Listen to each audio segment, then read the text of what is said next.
job, you know? Yeah, I guess. It was like, alright. It was pretty cool when, you know. So, how was it?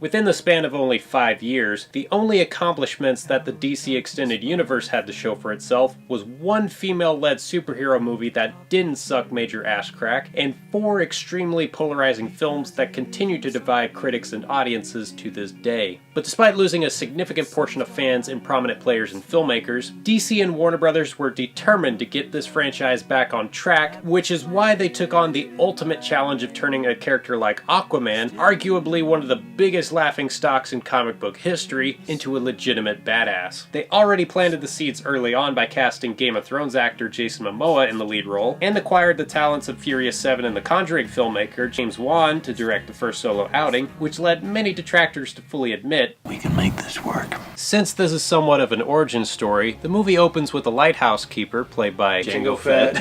Yeah. So yeah, it opens with him finding the Queen of Atlantis, played by Nicole Kidman, washed up on shore. He nurses her back to health, they fall in love, and make a forbidden baby together, who later on grows up to be the Aquaman. I mean, they stay pretty true to the comic book origin, especially the New 52 kind of side of it, which is pretty nice. I mean, the trailer kind of tells a lot of it, you know, like his half-brother Orm is trying to start a war with the land, and so Aquaman is kind of that, the bridge, as it's said multiple times in the movie. We get it, he's the bridge! Man, just call him the bridge man instead, man. So, to stop this war from happening, Aquaman teams up with an aerial cosplayer named Mira, played by Amber Heard, to go on an Indiana Jones-like quest to retrieve this lost trident in the hopes of bringing peace and balance between the two surface worlds. Oh, and there's this other subplot involving a character named Black Manta, played by Yahya Abdul-Mateen II, who wants nothing more than to kill Aquaman, even if it means going around looking like the 1950s fly monster. And I guess it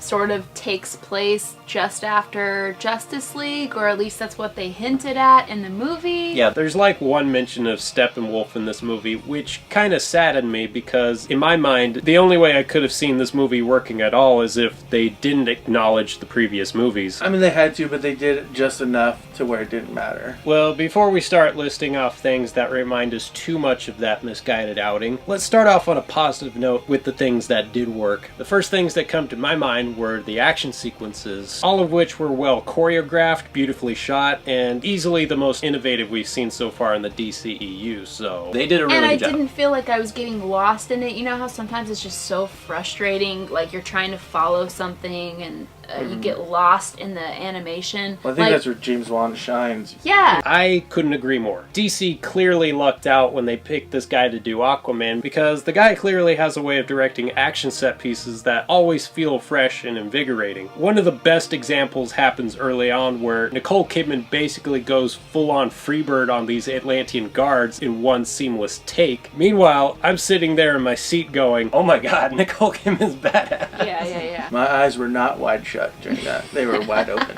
But as great as the stuff that happens on land were, the movie's biggest selling points were, of course, the scenes that take place underwater, which look nothing short of amazing. Like, you compare this movie to, like, that one brief sequence in Justice League where there's a big fight scene underwater. It was, like, all murky and bubbly. You could barely see what's going on. This one is bright and colorful, and there is just so much detail, like in the background and the foreground. It was like somebody dropped a heavy metal art cover in the middle of the ocean, you know, with people riding on top of laser sharks and giant seahorses. The octopus playing the drums? Right. That too. I like the difference in like the underwater kingdoms. Yeah, I like how everyone had a different look, which is cool. I kind of just expected like Atlantis to just be a capital of sorts, but like they were all gonna be humans. But I like how when they dive into the history, you see like how some people regressed. You know, like some evolved, but like some regressed into essentially like fish people, and it, you know, it's just interesting. I loved almost all the creature designs in this movie. In fact, there's one monster in this that's just so freakishly huge and awesome looking that it felt like I just walked into a Godzilla movie for a second. So the one monster that he encounters and like talks to, and then there's a different one. Or are they the same thing? No! It's the same thing. It's that massive! That is massive! Jason Momoa looked like he had a blast.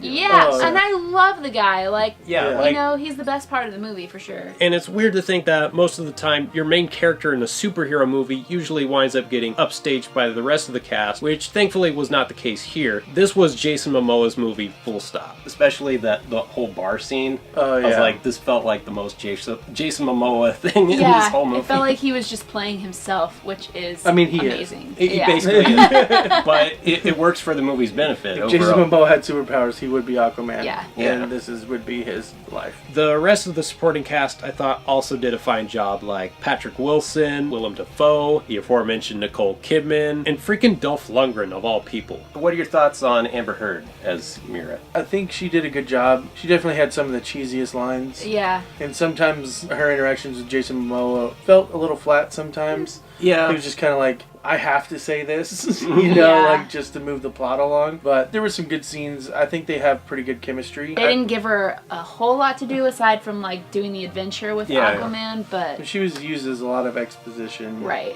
There's a lot of exposition in this movie. And that brings us over to the things that weren't so great about the film. This movie clocks in at 2 hours and 23 minutes, and a good portion of it is dedicated to characters explaining stuff that could have been easily digestible if they just showed us how things work instead of constantly telling us. Also, when it came down to the film's more comedic aspects, a lot of the jokes crashed and burned more often than when they landed. I mean, you just expect it to a certain degree with superhero movies, I feel like. We're always laughing. Yeah. But sometimes the jokes are just a little too cheesy that you're like, Yeah, come on. And I'd be lying if I said most of it didn't feel derivative of other movies I've seen before, like Avatar, The Abyss, The Little Mermaid, Black Panther. Hell, Atlantis is basically the underwater version of Wakanda in this movie. Oh, I thought it reminded me of the Gungans from Star Wars. Yeah, a little bit of that. Where is Jar Jar Binks? Where's Qui-Gon Jinn? And maybe you guys can help me out with this, but the character of Black Manta, why did he have so much beef with Aquaman at the start of the film? I know he was mad later on with Aquaman for this particular reason, but... Initially, Yeah. like why was he mad before? Like how did he already know who he was and why did they I think already because have he beef? was just evil. I hate everything that is good. And perhaps the worst offender of all, this movie had the nerve to feature this terrible Pitbull remix of Toto's Africa that made everyone in the theater just audibly groan in their seats. And to me, that was the Fast and Furious moment. Like, there's always a moment in every Fast and Furious movie where, like, Vin Diesel says something, and then it cuts to, like, a Family. landscape, and it's, like, a crazy, like, music that, you know, club music that everyone wants to hear, like, when they go to Brazil, or, you know...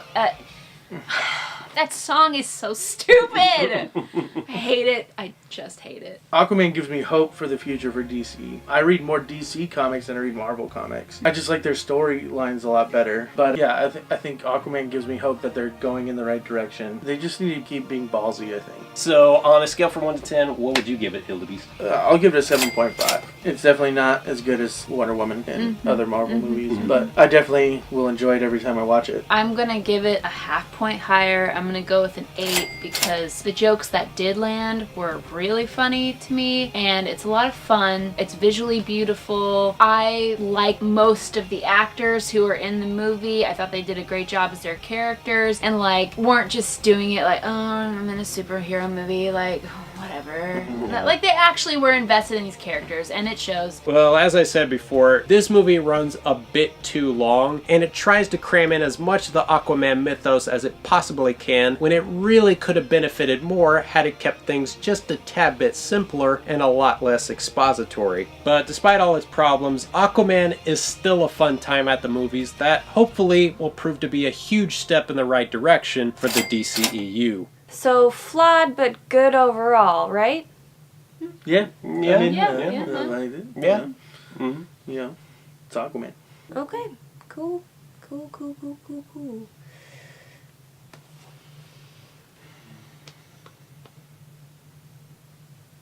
Do you guys want to go see Spider-Man again? Fuck yeah.